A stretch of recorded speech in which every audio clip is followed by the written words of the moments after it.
She sat quietly in seat 7A, hands folded in her lap, eyes fixed on the small oval window beside her. Beyond the glass, the sky stretched endlessly, soft white clouds floating like islands in a pale blue sea.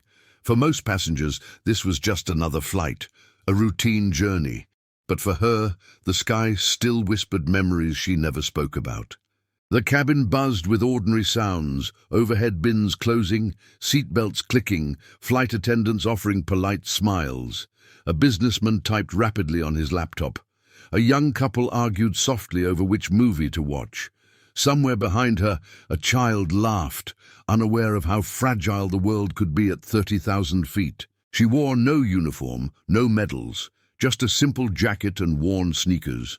No one would have guessed that the woman in 7A had once commanded aircraft faster than sound, or that she had made decisions in the air that determined who lived and who didn't.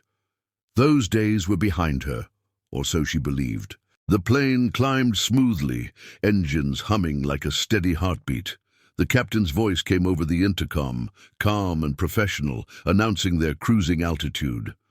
Applause rippled briefly through the cabin, then faded into quiet comfort. She closed her eyes. Then came the sound, not loud at first, just a subtle click, followed by a warning chime. Most passengers didn't notice, they never did. But she did.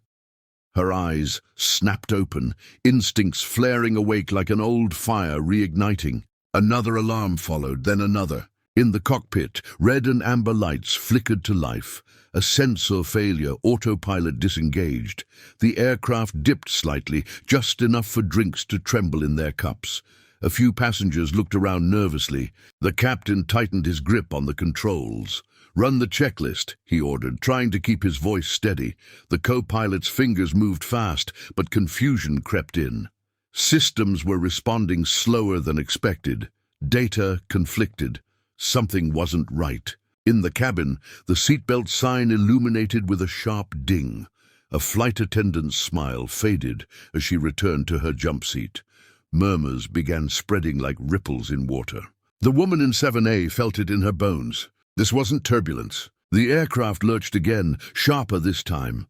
A gasp rose from the passengers. Somewhere, someone screamed.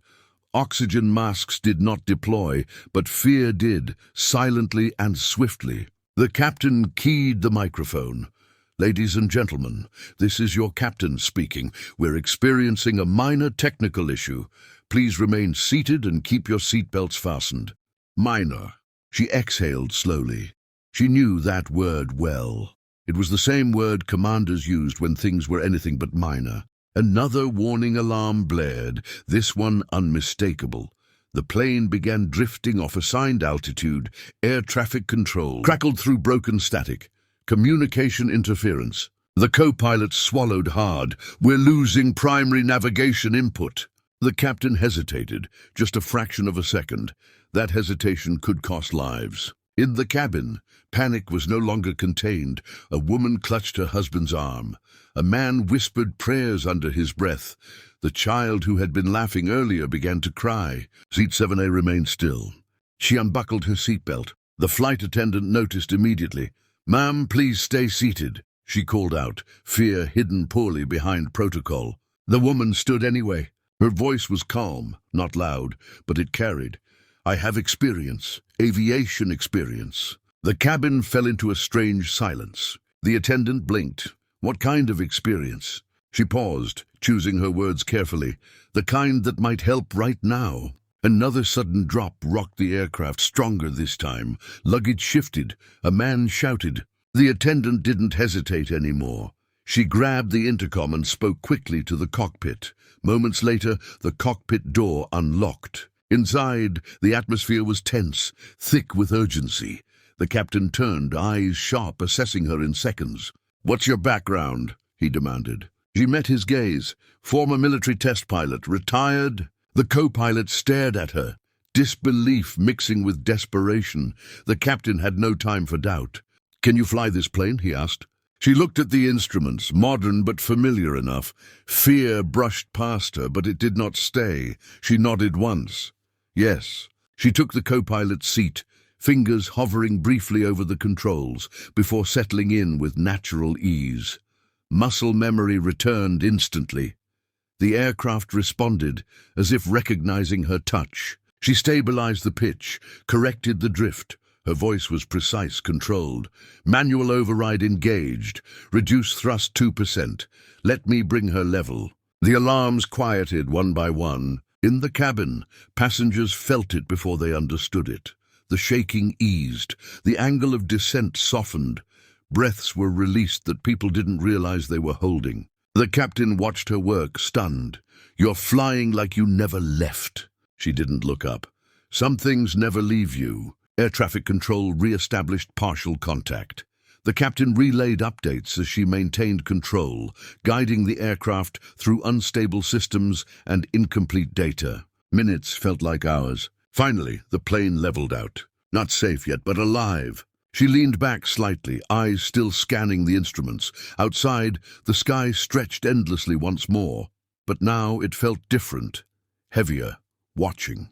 Unseen by the passengers, far in the distance, 2 F-16 fighter jets altered course. They were coming, and the woman in seat 7A had no idea that the sky was about to recognize her, not as a passenger, but as a legend it had never forgotten. The aircraft held steady, but the danger was far from over. Inside the cockpit, warning lights still glowed like restless eyes. The woman from seat 7A kept her focus locked on the instruments, her breathing slow and controlled. The plane was flying, yes, but it was wounded. Navigation systems flickered, fuel readings lagged. One wrong correction could send them spiraling back into chaos. The captain wiped sweat from his brow. "We've got partial control," he said into the radio, his voice tight. "Request immediate assistance." Static answered him, then a clear, authoritative response. "This is Falcon Control. We're tracking you. Help is on the way." She felt it before she saw it. A low vibration, different from the aircraft's engines, sharper, faster. She glanced out the side window. 2 F-16 fighter jets cut through the sky like blades, silver bodies glinting in the sunlight. They slid into formation on either side of the aircraft, close enough for their pilots to see into the cockpit. For a brief moment, time seemed to slow. Her hands froze on the controls. A memory surfaced, jet fuel, radio chatter. Her call sign echoing through a different sky. A life she had buried beneath silence and distance. The co-pilot stared in disbelief. "They're escorting us." "No," she said softly. "They're guarding us." In the cabin, passengers gasped as the fighter jets came into view. Phones were raised. Tears flowed freely. Fear transformed into awe. The same child who had cried earlier pressed his face to the window, whispering, "Are they here to save us?" The captain turned to her. "Can you get us down?" She nodded. "Yes, but we do it slow, and we do it together."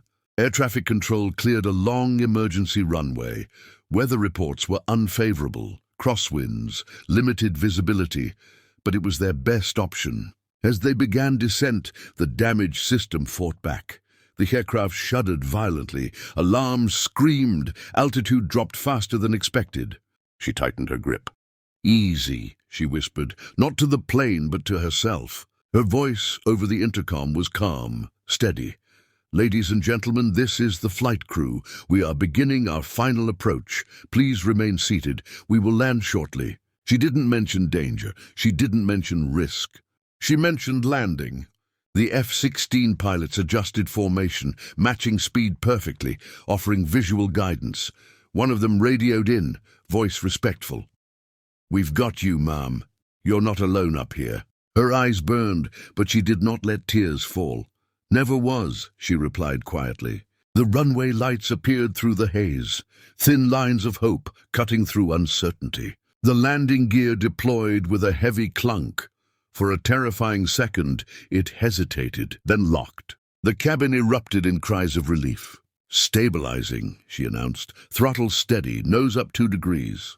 The captain followed her commands without question. The aircraft touched down hard, but straight. Wheels screamed against the runway, brakes engaged, smoke rose, the plane slowed. And then they stopped. Silence. For half a heartbeat, no one moved. Then the cabin exploded into sound. Cheers, sobs, prayers of gratitude. Strangers hugged. A flight attendant dropped to her knees, crying openly. In the cockpit, the captain removed his headset, hands shaking. He turned to her, eyes filled with awe. "You saved every life on this plane." She exhaled, finally allowing herself to feel the weight of it all. "We did."